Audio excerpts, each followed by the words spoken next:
bachelors. Hi, it's The Good Life next week. We've got Richard Bryars in his garden, the Queen's cousin who swapped a stately home for a mud hut, and Susan Brooks and Charlie Metcalf preparing for Christmas Euro-style. We're talking to Elton John, Lulu and the Who's Pete Townsend. The Marquis of Blandford tells us he's a good boy now, and Mr Blobby and Doc Cotton slug it out to be top of the Christmas pots. All next week.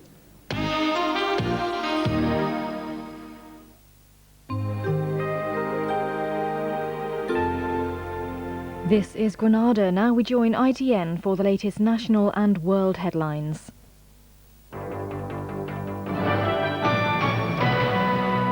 Good afternoon. The number killed in the M40 school minibus tragedy has risen to 13.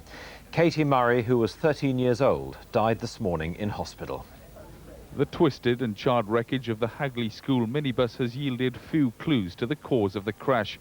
Police engineers who've examined the minibus inch by inch have found no evidence of mechanical failure, no obvious cause.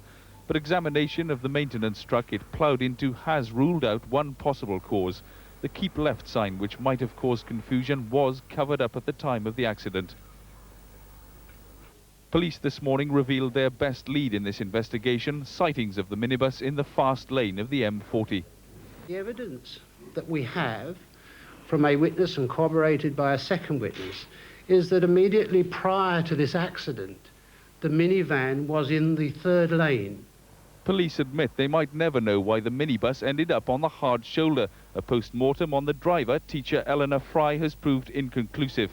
At Miss Fry's school, Hagley Roman Catholic High, there were flowers for the dead this morning. Pupils here were given the option of staying at home today, but for those who did attend, 6 bereavement counsellors were on hand to offer help.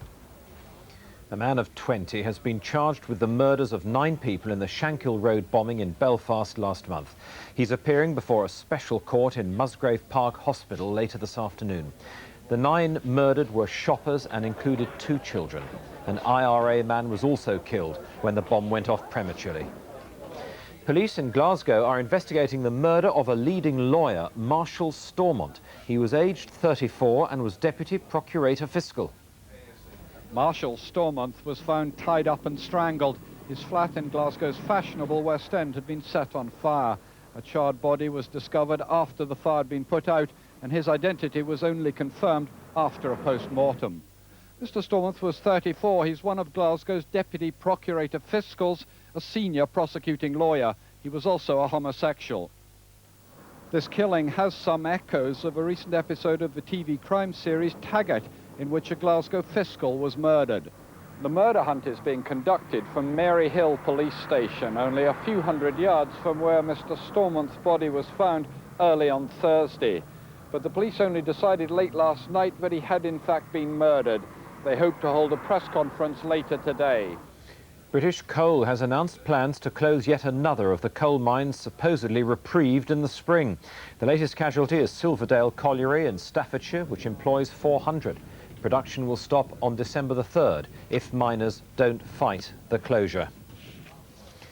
The government has presented MPs with 3 options for reform of the Sunday trading law in England and Wales. One would allow all shops to open all day.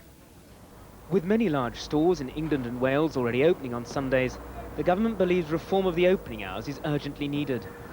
But it's had to compromise. Above all, no one will be forced to work on Sundays, though many already accept it as normal practice. It's part of the job, but you get quite used to it really. It's only one Sunday in 4, so it's not too bad at all. I'm not over keen on working Sundays, but it's quite handy, extra money and extra day off in the week. Restricting big stores to 6 hours opening is thought to be the favourite of most MPs. By taking the unusual step of offering MPs 3 different options, the government's shown its determination to end once and for all the anomalies on Sunday trading in England and Wales. On the early evening news, we'll have an updated report on the minibus tragedy. We'll also report on the latest in the summing up speeches at the James Bulger murder trial. Join me, 5:40.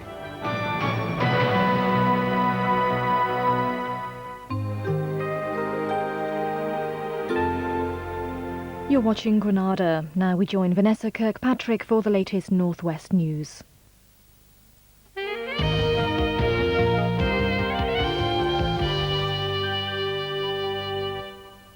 Good afternoon. And as you may have heard in the main news, Silverdale Colliery in North Staffordshire is to close within the next fortnight with a loss of 400 jobs. The closure was announced this afternoon following a meeting with union leaders. British Coal says the pit's made losses of almost £6 million since April. But the unions claim it still has more than 30 years' worth of coal reserves. Silverdale was taken off the government's original pit closure list in March. Two brothers from Wrexham have been remanded in custody, charged with the murder of a soccer fan who died at the World Cup game in Cardiff on Wednesday evening. 67-year-old John Hill from Merthyr Tydfil died after he was hit in the neck by a rocket flare. Andrew McAllister and Kerry Still, who are both in their 30s, were remanded by Cardiff magistrates until next week.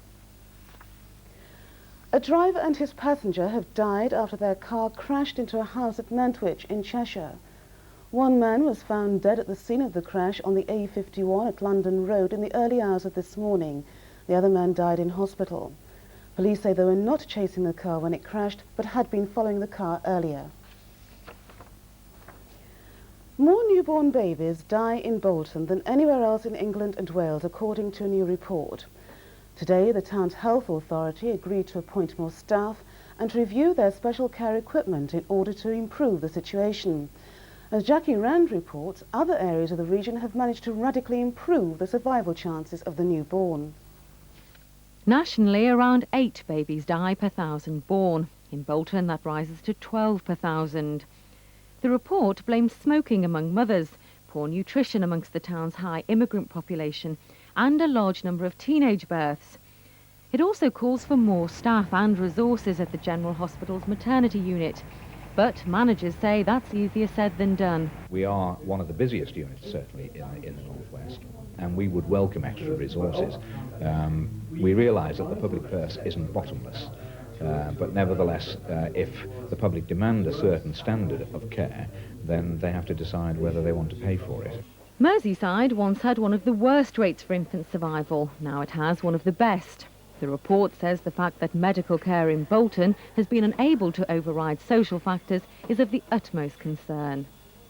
That's the news this Friday afternoon. In Granada tonight, we have an exclusive interview with Frankie Goes to Hollywood, Carl Hawkins Goes Back to the 60s, and In Spiral Carpet, along with Mark Owen, present our leisure guide for the weekend. So do join them then at 6:30. But from me, have a very good afternoon.